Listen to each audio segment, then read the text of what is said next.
እንደምናመሻችሁ ተመልካቾቻችን የዕለቱ የቢዝነስና ምጣኔ ሀብት ዘገባዎች ተጀምረዋል። አስቀድመን ከኢትዮጵያ ንግድ ባንክ ያገኘናቸውን የውጭ ሀገራት የገንዘብ ምንዛሬ ተመን፣ ከብሔራዊ ባንክ ያገኘነውን የወርቅ ዋጋ ተመን እንዲሁም የዕለቱን የነዳጅ ዋጋ ተከታትለን እንመለስ።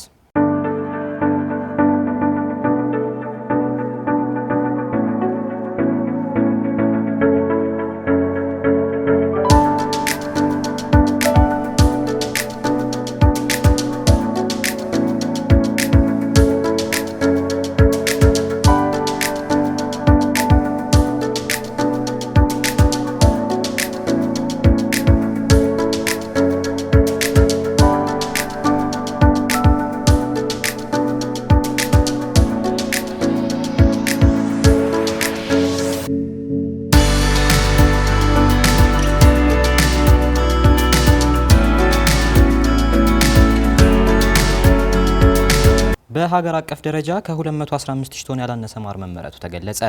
በሀገር አቀፍ ደረጃ የሌማት ትሩፋት መርሃ ግብር ከተጀመረ ወዲህ ከማር ምርት ከፍተኛ ውጤት መገኘቱን የግብርና ሚኒስቴር ዴኤታው ፍቅሩ ረጋሳ አስታውቀዋል። በተያዘው በጀት ዓመት ባለፉት 9 ወራት ውስጥ 210 ሺህ ቶን ማር ለማምረት እቅድ የተያዘ ሲሆን በአፈጻጸም ረገድ ደግሞ 215 ሺህ ቶን ማር በማምረት ከእቅድ በላይ አፈጻጸም መመዝገቡን ይፋ አድርገዋል። በሌማት ትሩፋት መርሃ ግብር ጥሩ ውጤት ከተገኘባቸው ምርቶች አንዱ ማር ስለመሆኑም ወቁሉም ብለዋል ሚኒስቴር ዴኤታው። በማር ምርት ላይ የተመዘገበውን አፈጻጸም የበለጠ ለማሳደግ ባህላዊ ቀፎችን ወደ ዘመናዊ ቀፎ የመለወጥ ስራ በስፋት እየተሰራ መሆኑንም ተናግረዋል። በአንድ ባህላዊ ቀፎ የሚገኘው የማር ምርት ብቻ ከ10 ኪሎ ግራም እንደማይበልጥ አንስተው ከዘመናዊ ቀፎ ግን ከ35 ኪሎ ግራም በላይ ምርት ይገኛል ብለዋል። ዘመናዊ ቀፎ የማር ምርት በብዛትና በጥራት እንዲጨምር ማስቻሉን ጠቅሰው ባለፉት 9 ወራት 1.9 ሚሊዮን ዘመናዊና የሽግግር የንብ ቀፎ ለህብረተሰቡ አሰራጭተናል ብለዋል። በኢትዮጵያ በተለመደው ባህላዊ የንብ ማነብ ስራ ብዙ ምርት እንደማይገኝ አስታውሰዋል ሚኒስቴር ዴኤታው። ምርታማነትን ለማሳደግ ለንብ አናቢዎች በስፋት ዘመናዊ የንብ ቀፎ ማከፋፈል ይገባል ማለታቸውን ከግብርና ሚኒስቴር የተገኘው መረጃ ያስረዳል። ወደ ውጭ ዘገባዎች ስናልፍ የወርቅ ዋጋ በከፍተኛ ሁኔታ እየጨመረ መምጣቱ ተጠቆመ። ወርቅ ባለፈው ሳምንት ዋጋው ታይተው በማይታወቅ ሁኔታ የጨመረ ሲሆን ከ3167 ዶላር በላይ ስለመሸጡም የምጣኔ ሀብት ባለሙያዎችና ሪፖርቶችን ዋቢ በማድረግ ቢቢሲ ዘግቧል። ለወርቅ ዋጋ መወደድ ዋነኛ ምክንያት የተደረገው ዶናልድ ትራምፕ ያሳለፉት የታሪፍ ጭማሪ አንዱ ሲሆን የተለያዩ ሀገራትና መንግስታት ገንዘባቸውን ወደ ወርቅ ለመቀየር ያሳዩት ፍላጎት በመጨመር ላይ መሆኑን ሌላኛው ምክንያት ነው። ይኸው የንግድ መቃወስ ተከትሎ ሰዎች ገንዘባቸውን የያዘውን ዋጋ ሆኖ እንዲቀጥልና ከተቻለ ደግሞ ከፍ እንዲል ወርቅ ለመግዛት ያሳዩት ፍላጎት የወርቅን ዋጋ እንዳናረው ዘገቦች አያይዘው ዘግበዋል። በቤልፋስት ዩኒቨርሲቲ አስተማሪ የሆኑት ፊሊፕ ፍሌርስ ወርቅ በመግዛት ገንዘባቸውን ወደ አሴት በመቀየር ላይ የሚገኙት ባለሀብቶች፣ ነጋዴዎች፣ መንግስታት ጭምር መሆናቸውን አስቀድመው በተያዘው ሳምንት የወርቅ ዋጋ ከሚገመተው በላይ እንደሚጨምር ትንበያቸውን አስቀምጠዋል።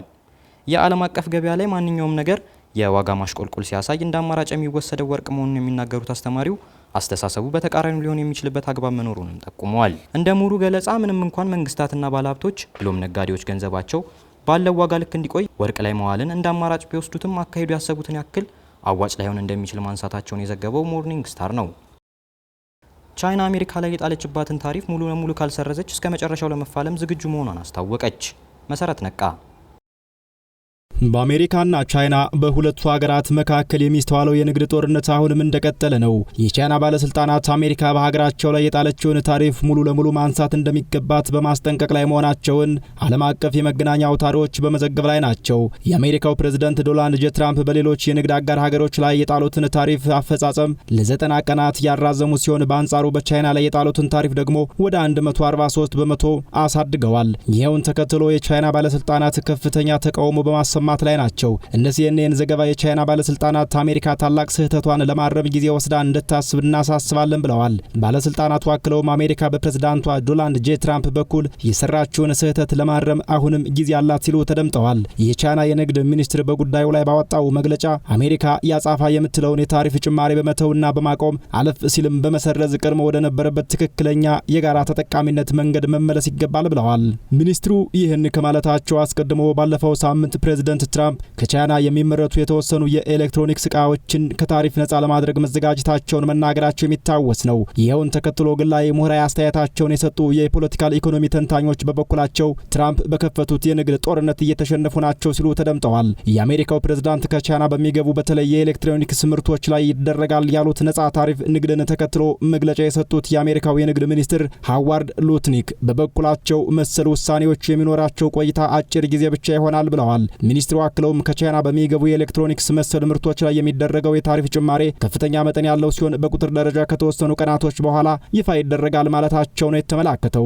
በተመሳሳይ መልኩ የፕሬዝደንቱና የሀገራቸው ውሳኔ የሀገራቸውን ፍላጎት በሀገራቸው ማሟላት መሆኑን አስቀድመው በተለይ ከቻይና የሚገቡ የኤሌክትሮኒክስ ምርቶች በሀገራቸው አሜሪካ እንዲመረቱ ስለማድረግ በሚል ያደረባቸውን ፍላጎት አስገንዝበዋል። ፕሬዝደንቱ ዛሬ ረፋዱን በማህበራዊ ትስስር ገጻቸው በኩል ባስተላለፉት መልእክት ደግሞ ከቻይና በሚገቡ የኤሌክትሮኒክስ ምርቶች ላይ የሚደረገው ታሪፍ ቀርቷል የተባለው ዘገባ ሐሰተኛ ነው ሲሉ አስነብበዋል። ፕሬዝደንቱ አክለውም የሚደረገው ታሪፍ በዝርዝር እናሳውቃለን ማለት ታሪፉ ቀርቷል ማለት አይደለም በሚል ቃላቸውን አስተባብለዋል። ዶናልድ ጄ ትራምፕ አክለውም ሁሉንም የኤሌክትሮኒክ ምርቶችና የሰሚ ኮንዳክተር አቅርቦት ሰንሰለቶችን በሚመለከት ቀጣይ በሚደረገው የጸጥታ ታሪፍ ላይ ከሚመለከቷቸው ነጥቦች መካከል የሚጠቀሱ መሆናቸውን አብራርተው ተናግረዋል። ፕሬዝደንቱ ያደረጉትን ንግግር በስልክ አቅራቢዎች፣ በኮምፒውተር አቅራቢዎች ብሎም በሌሎች የቴክኖሎጂ አቅራቢዎች ላይ ስጋት መፍጠሩን ቢቢሲ ዘግቧል። የቻይናው የንግድ ሚኒስትር በኤሌክትሮኒክስ ምርቶች ላይ ተጥሏል ያሉት የታሪፍ ጭማሬ በአሜሪካ ከተደረገው ውስን እርምጃ መካከል የሚመደብ ነው ባይ ናቸው። እርምጃው የሚኖረውን ተጽዕኖ በሚመለከት ደግሞ ሀገራቸው ቤጂንግ እየገመገመች ስለመሆኑ አስገንዝበዋል። የፖለቲካል ኢኮኖሚ ተንታኞች በበኩላቸው ፕሬዝደንት ዶናልድ ጄ ትራምፕ በኤሌክትሮኒክስ ምርቶች ላይ የሚያደርጉትን ተጨማሪ ታሪፍ የንግድ ጦርነቱን ከቻይናና ከአሜሪካ በማውጣት በአሜሪካና በመላው የቴክኖሎጂ አምራች ሀገራት መካከል ያደርገዋል ሲሉ ይደመጣሉ።